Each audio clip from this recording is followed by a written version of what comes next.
ka shirya cewa idan ka mutu mutanen kirki za su damu da rashinka, ko kuma in ka mutu za a ji ɗan relief, a ɗan samu sauƙi, ko kuma a ce ba yabo ba fallasa, ba a yi kuka ba, ba a kuma yi dariya ba. Dole ɗayan uku ne, ko dai ka mutu a yi dariya idan ka damu mutane ka zama alaƙaƙai a gari, amma dai dole sai ka mutu, ko ka mutu ana kuka idan ka yi nagarta, ko kuma ka mutu na a ce komai ba, an huta, kai ma ka huta,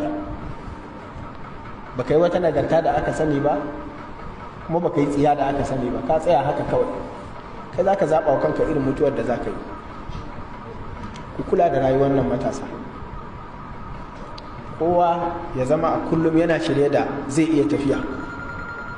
kuma wannan tafiyar idan an zo ta ba ta la'akari da cikin wani yanayi kake, ba wani yanayi naka da ba a taɓa samun